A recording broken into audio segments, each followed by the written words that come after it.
Hey everybody, I just got back from a nice little afternoon turkey shoot, and I got this little Jake right here. He's not too small, not too big either.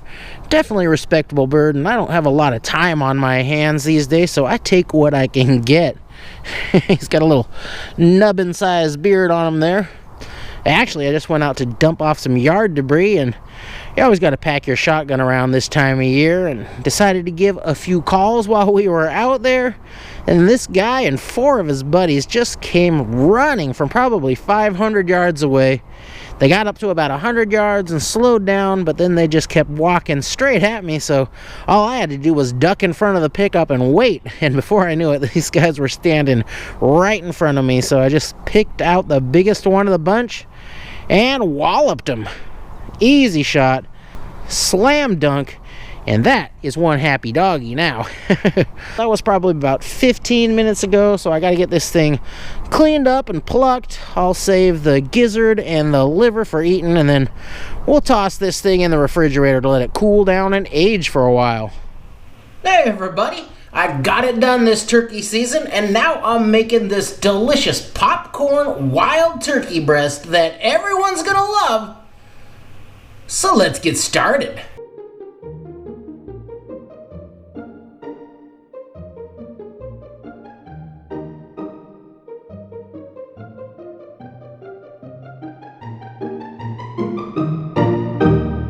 Okay, so let's mix up a little marinade for our popcorn turkey, and this is going to help to tenderize it and give it a little bit of seasoning. I'm not going to do a whole bunch today, so I'll start with about a cup of buttermilk. Then we're going to put in some red hot sauce, whatever you like, something with a vinegar base, something acidic. Give that a couple tablespoons. It really doesn't matter. That's totally up to you. And just a pinch of salt. I'm going to season this some more later, so I don't need a bunch of salt in this. Now just give that a good whisk. Give it a taste. Ooh, that's some good sauce. And that is ready to go. All right, now let's get our turkey meat ready.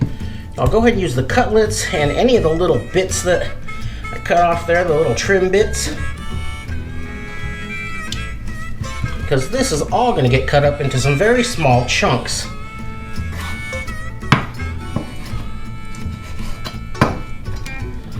Basically, I'm looking to cut this into some kind of half-inch cubes.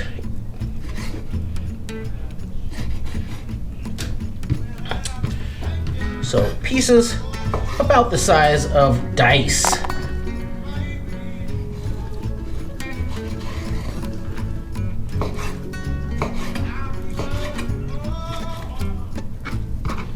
Just like that.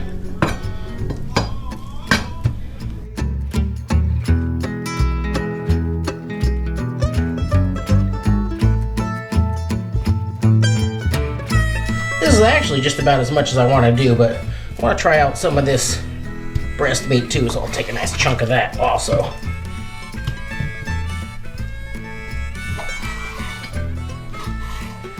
Now, just get that turkey down into that marinade. Slosh it all around, make sure everybody gets coated. And this can go into the refrigerator for 2 to 4 hours. It's not going to take a long time because they're very small pieces. We just want to let that spice and that acidity work on that meat for a little while.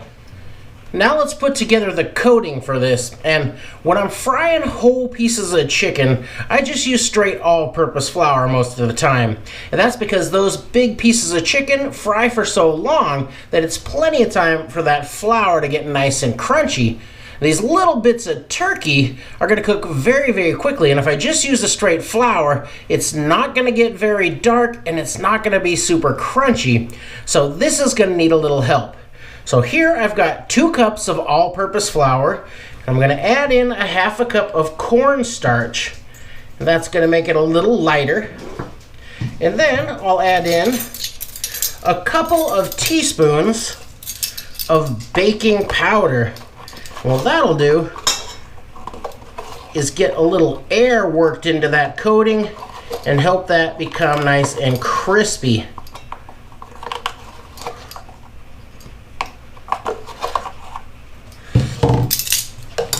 I'll add in a pinch of salt.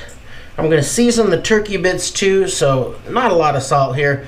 And now I want to add in some sugar, and this is the same sort of thing I do when I make a beer batter. There I'll add in some honey, and that's just going to help this thing caramelize a little because it's cooking fast, and that'll help it get a nice golden color rather than being really light yellow. So I've got about a tablespoon of sugar. I'll whisk that all together really well.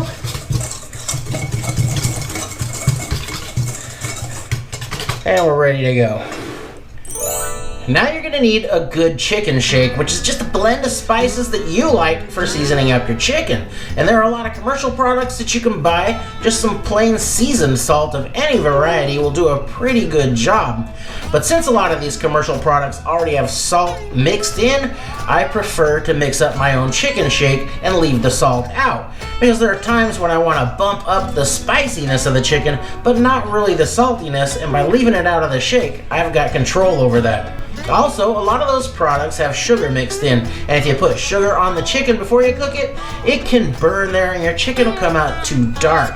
So let me show you what I do, and I don't normally measure the spices at all, but I'll kind of give you a ballpark here today, and it doesn't really matter anyway, because you can adjust this any way you see fit.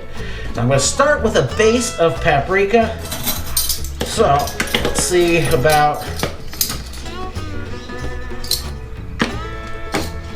think about 2 tablespoons will be all right. And now I want a little bit of heat in there, so I'm going to put in some cayenne pepper.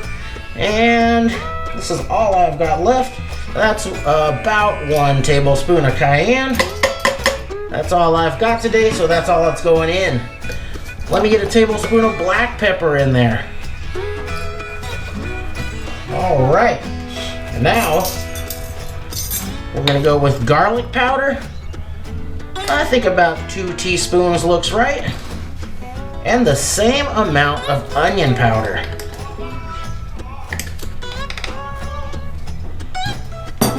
Now we will shake that up and see how it looks.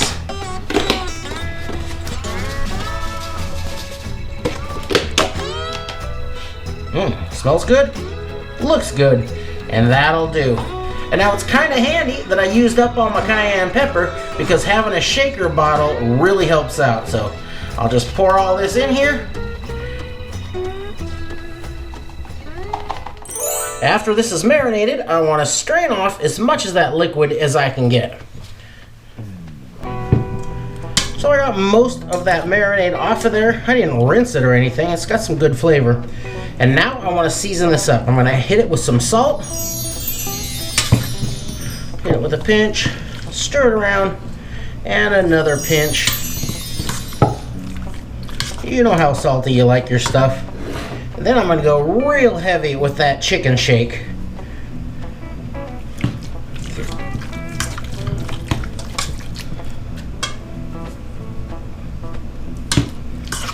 That's going to get a lot of flavor going on here.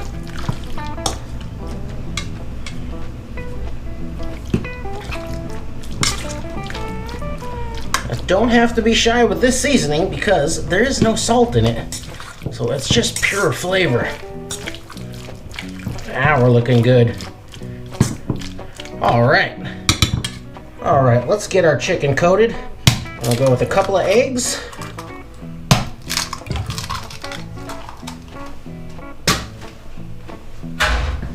Whisk those really well. Now let's get in that turkey.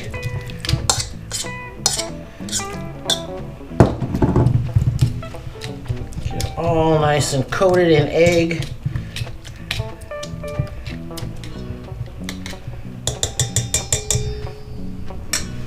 Then shake it off, get all the excess egg off of there, and plop it into that flour. Try to keep those pieces separated a little bit. All right, get those all coated up.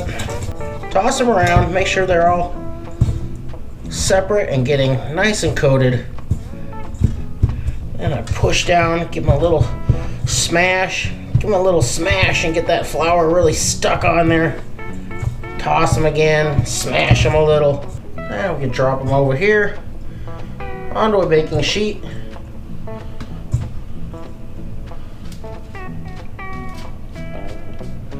Try to keep them from getting stuck together on there. Alright, now I'll just do this second batch and then we'll fry this up. Now I'll set these aside and let that crust set up on there for a little bit while we're heating up the oil. Normally for frying, I will use shortening or peanut oil or vegetable oil, but I don't have any of those today, so we're gonna luxuriate and use straight lard, which is probably the best thing anyway. So we'll get plenty of fat down in there. And we're gonna get this pretty hot today. Those are little pieces and I want them to cook hot and fast so they get nice and crunchy without drying out the turkey. With big pieces of chicken, I'm frying at 350, but these little nugs, I'm going for 400 degrees. So I stir that up and we're probably there. Yeah, we're good to go. Now, very carefully drop these in there. You could use the little wire guy there. But I'm just gonna plop them in. Try to keep them separated.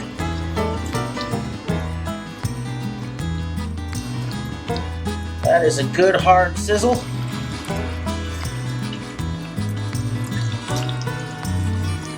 I'm gonna do this in a couple, 2, maybe even 3 batches. Don't want to crowd the pot.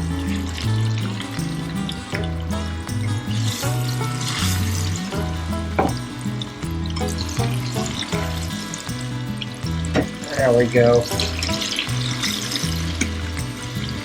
And those are just gonna take 3, maybe 4 minutes. Just until they get really nice and golden brown.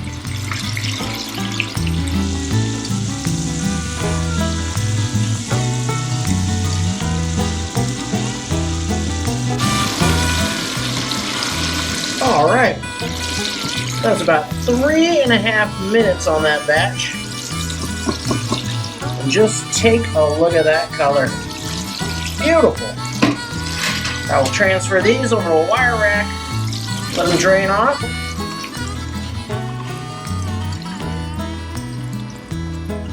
You can hit them with another dash of seasoning right now when they're still super hot, or another little pinch of salt on there.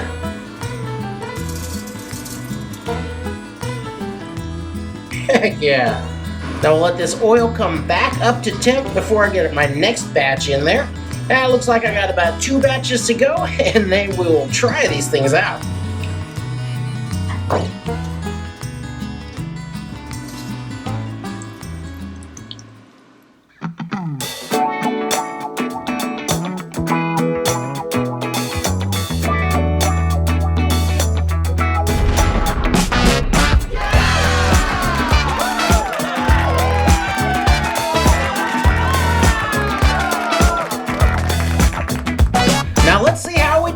This stuff looks perfect and it smells really great.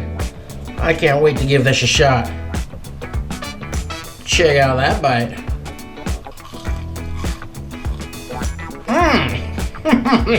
Oh yeah.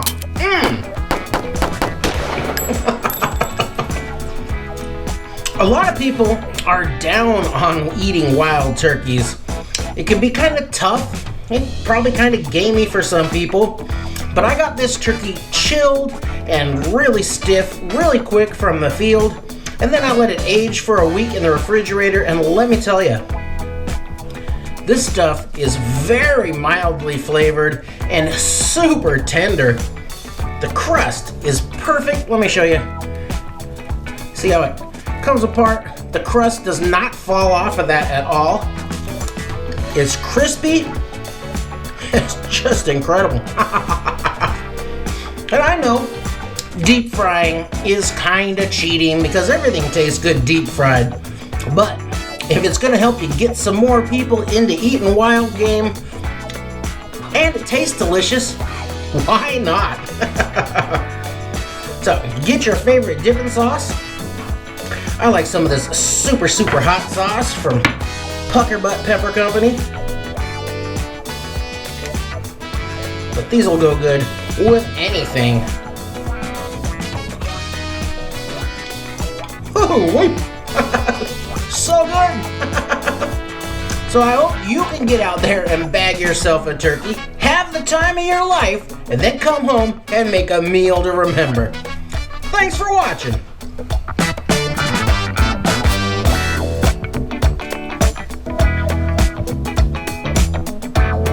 Check out that bite.